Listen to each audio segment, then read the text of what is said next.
हनुमानगढ़ी यानी सबसे महत्वपूर्ण स्थान ये माना जाता है। राम जन्मभूमि तो है ही, राम जन्मभूमि के साथ साथ में ये प्राचीनतम मंदिरों में से एक है। हनुमान जी महाराज के भक्तों की बड़ी आस्था यहाँ पर रहती है। ये मुख्य द्वार है, यहाँ पर गाड़ी छोड़कर फिर आपको यहाँ से पैदल जाना होता है। सामने हनुमानगढ़ी है, तो हनुमानगढ़ी की तरफ आपको लेकर चलते हैं।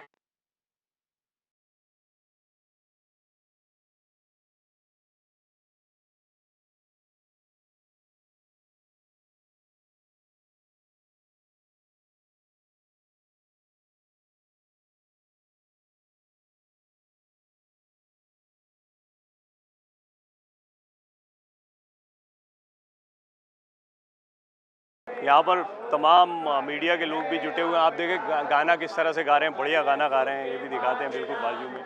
और दूसरा ये, जहाँ तक हनुमानगढ़ी का सवाल है, हनुमान भक्तों के लिए बहुत ही विशेष है, इसकी बड़ी मान्यता है।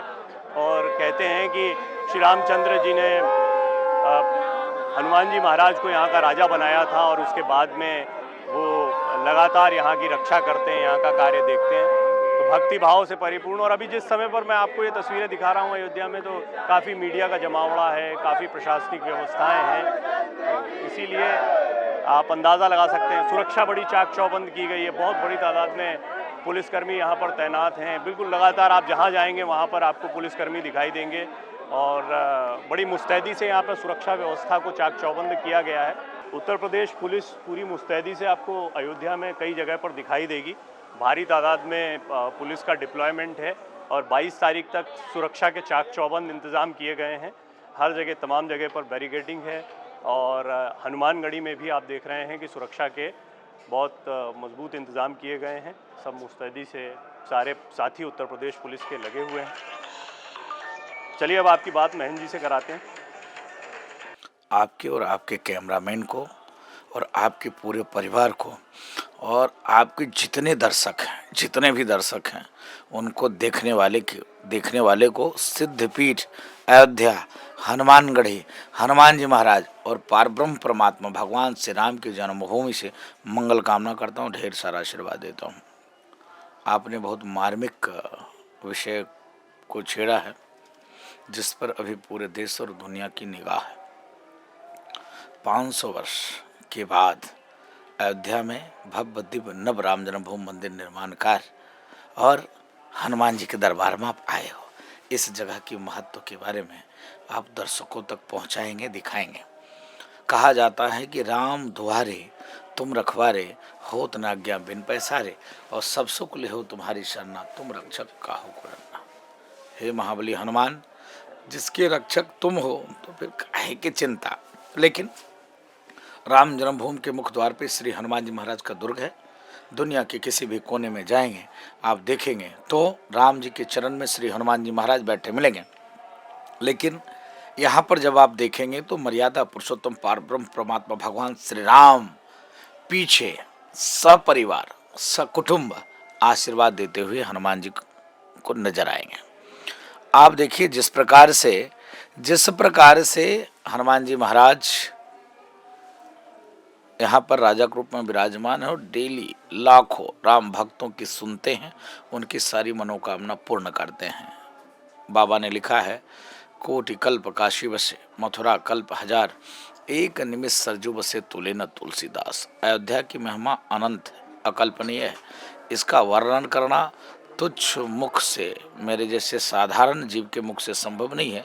लेकिन अकिंचित मात्र ही, जरा सा अगर बाल के बराबर भी ये दास सनातन संस्कृति के लिए काम आ जाए तो बहुत बड़ी बात है। जब पारब्रह्म परमात्मा भगवान श्री राम वन को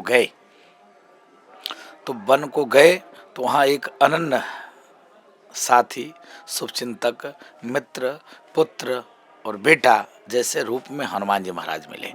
और इस रूप मिले निष्काम भाव के सेवक, जिसकी किसी भी प्रकार की कोई कामना निजी नहीं। हाँ, थोड़ी सी लालसा थी कि प्रभु हमको देखकर मुस्कुराते रहे। इसके अलावा श्री हनुमान जी महाराज को कुछ भी नहीं चाहिए था।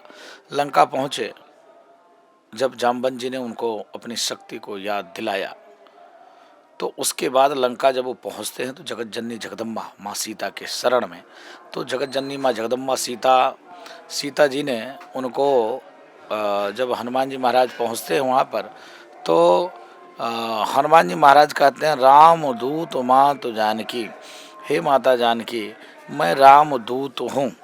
माता को लगा कि वाह, अति प्रिय भगत, इस प्रकार के निष्काम भाव का भगत जिसने अपना परिचय नहीं दिया, अपना स्वामी का परिचय दिया, रामदूत।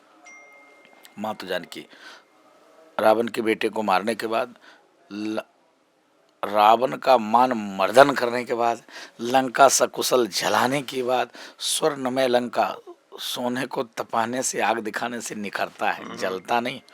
लेकिन रावण की पाप के बल पर लंका सोना भी भस्म हो गया। रावण का पाप था, पाप पर लंका जो है सोने की भी भस्म हो गई। उसके बाद जब पुनः माँ के पास वो आते हैं तो जगत जननी जगदम्बा माँ सीता आशीर्वाद देती है, अजर अमर गुण निधिसित हो, अजरता का अमृतकार पुत्रवत आशीर्वाद माँ देती है। जब समाज में सामंजस्य, समानता, निशाचरों के संहार के बाद, छुआछूत, ऊंच नीच सारे भेदभाव को खत्म करने के बाद परम परमात्मा भगवान श्री राम अयोध्या आते हैं। तो अयोध्या में देवता आकाश से दुमदुभी बजाकर स्वागत करते हैं। अयोध्या में ऋषि मुनि महात्मा देवतागण के साथ साथ अयोध्या के नर नारी दीपमाल का सजाकर, रंगोली बनाकर खूब उत्सव मनाते हैं। उसके बाद जब भगवान को साकेत धाम को जाना होता है, तब माँ के मुख पर मलिनता देखकर ठाकुर जी पूछते हैं कि हे प्रिय, ऐसा उदासी क्यों, जाने की इच्छा नहीं है? बोले नहीं प्रभु, ऐसी कोई बात नहीं है। सुना था रघुकुल रीत सदा चली आई, प्राण जाए पर वचन न जाई। लेकिन यहाँ तो सिद्ध होते नहीं दिख रहा है। यहाँ तो नाइंसाफी मेरे बेटे के साथ हो रहा है। कहना रे कैसे, लवकुश को राज्याभिषेक तो किया जा रहा है। बोले मेरा मानस पुत्र हनुमान है, राजघरानों में ज्येष्ठ पुत्रों का ही राज्याभिषेक होता है, तो राज तिलक तो हनुमान जी महाराज का होना चाहिए, ना कि लव और कुश का। तो इसके नाते जगत जननी माँ जगदम्बा सीता के सविनय प्रार्थना पर हनुमान जी महाराज का ठाकुर जी ने राज्याभिषेक किया है। यहाँ राजा के रूप में बैठे हैं। अजर और अमर होने के नाते यहाँ सदैव उनका वास है। लाखों राम भक्त की सारी मनोकामना को श्री हनुमान जी महाराज पूर्ण करते हैं। एक बार जो चौखट पे मत्था टेक ले, विनती कर ले, मन वाणी को पवित्र करके, काया को स्वच्छ करके, मन को निर्मल करके, हनुमान जी को जिसने याद किया उसका सारा काम पार हुआ।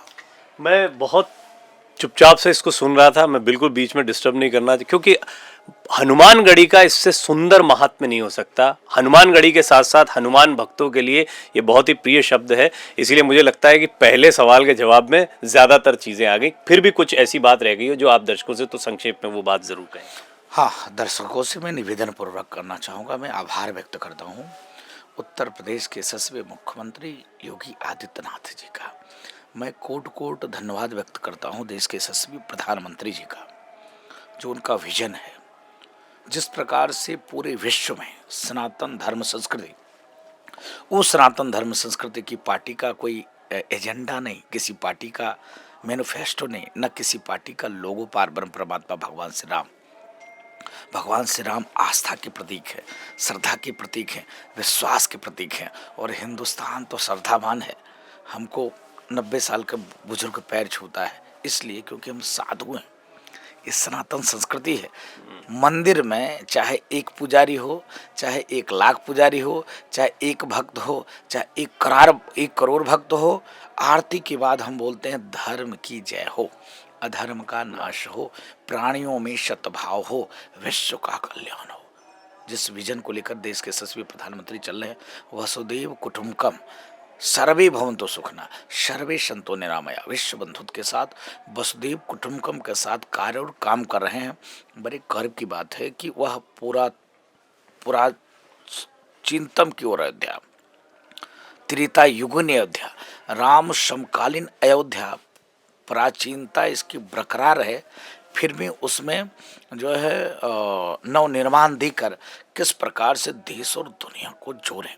मैंने देखा, मैं एयरपोर्ट में मिला था माननीय प्रधानमंत्री जी से। प्रधानमंत्री जी ने पूछा, राजू दास जी अयोध्या कैसी लग रही है? ये नहीं कहा कि क्या कैसे क्या, बोला अयोध्या कैसी लग रही है। आप सोचो, उनके मन में ये भाव था कि संतों की उद्गार अयोध्या कैसे सुंदर, स्वच्छ हो, अच्छा हो। तो ये प्रधानमंत्री जी से जब मैंने सुना तो अपार प्रसन्नता हुई। मैंने कहा कि साधुवाद एयरपोर्ट और भी कोई बना सकता था, आपके नेतृत्व में क्यों बन रहा है? अयोध्या रेलवे स्टेशन आपके नेतृत्व में क्यों बन रहा है? और भी कोई बना सकता था, क्या दिक्कत थी?